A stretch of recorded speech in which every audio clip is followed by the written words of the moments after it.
What's up guys, welcome back into the Millennial Profit. My name's Adam and I'm a full-time reseller. If you're new here, I show you all different kinds of ways to make money. So if you like money, hit that subscribe button.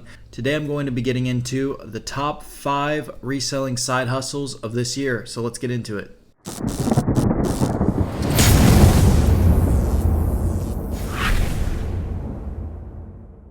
Alright, so these are a number of different side hustles, all reselling related, and these are all different ways that you can make some extra money this year. And if you put enough of these together, you can find yourselves running a full-time business like I am right now.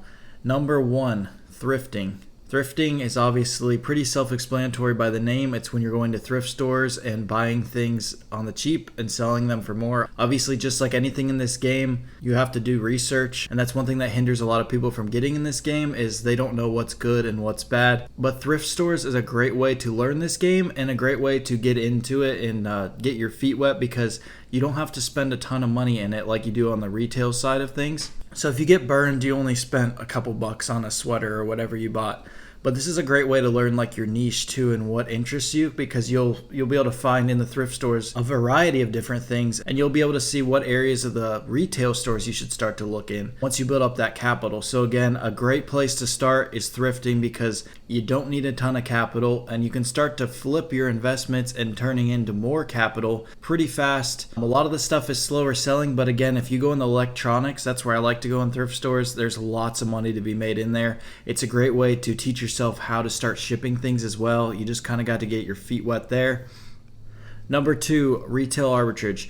Now, if you have some capital, you can dive right in on this, but let me tell you, even though a lot of these stores have free returns, if you're not keeping track of the return windows or anything, you can really get burned on the retail side of this because products go up and down in value all the time. It's almost like the stock market. So that's why I suggest people starting in the thrifting game. That way you're not getting burnt on too much capital, and you can kind of learn how to ship, how to list, how to look things up and find good comps. It's just a great place to start. So that's why I have this at number 2. Once you know more about the game, then you can dive into the retail side of things, and that's what I do. That's going to source at Walmart, Target, Marshalls, Burlington, all the different stores you see me hit. Again, if you have capital, there are can't miss products, obviously, if you find a hot toy or whatever, but it definitely is riskier than the thrift game because you're having to put out a lot more capital.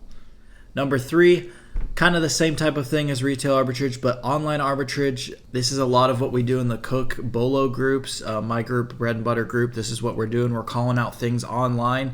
Again, it is riskier than thrifting and even somewhat riskier than retail. But most of these sites, like I said, have return policies. You just have to keep up on them. Now, with risk comes more reward. Obviously, there's a lot of money to be made in retail and online. That's mainly what I do. I don't thrift a ton. I do a little bit of it. I dabble in the thrift game a bit, but online and retail arbitrage is where I live. There's tons of money to be made there. You just have to be careful, and you have to learn from your mistakes so that you don't make them again. And always be looking in clearance sections online. Always be looking for that next deal. Again, if you're in Bread and Butter, I'm looking for those deals for you. And if I wouldn't buy it, I wouldn't put it out there for you. And with online arbitrage, just think about it.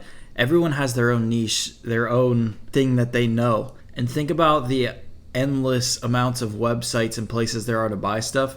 There's literally millions of dollars sitting out there for you on the internet right now if you can just go find it. So start in the area that you know. Like I say in anything, if you're shopping in store, go to the area that you know. That way you'll know what's a good deal. For me, I know hats, shirts, that types of things. So I'm going to go search hat websites and check the clearance sections there. I know a lot about sporting goods as well, so I'll check online clearance of different sporting good places. It's all about what you know. You can only copy people so long. Eventually, you got to find your bread and butter. And once you do, that's when you can really take your business to the next level, because instead of just chasing that next bolo item, chasing that hot toy that you might go to 25 stores and hit 6 of them, you have your own items that you know where to look for, and you're going to have a constant flow of them in because you know you'll always be able to find deals on those and find them, whether it's in store, online. They're going to keep coming, and you're going to keep learning in this game and learning where to find them in the future. Number 4, dropshipping.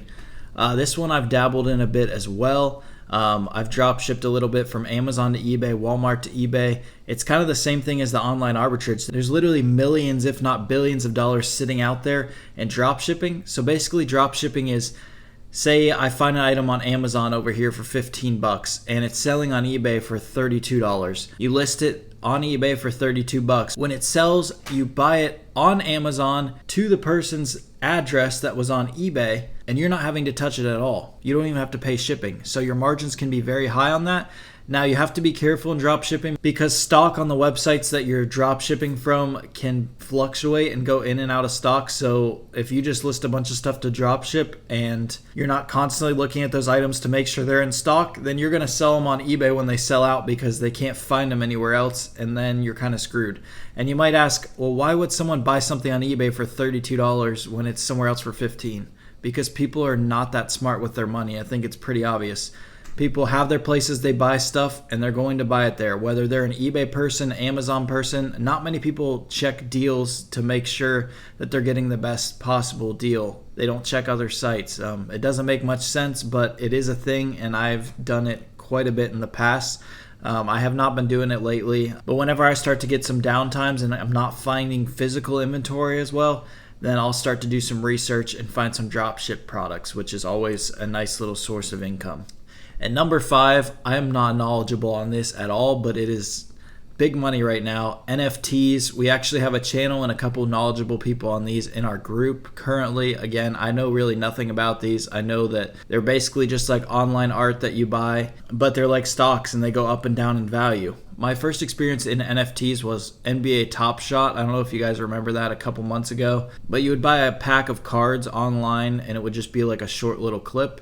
And they had a little marketplace there and you could sell your stuff. I once pulled a $200 Zion and flipped it, so I made my money there because I paid like 10 bucks for the pack.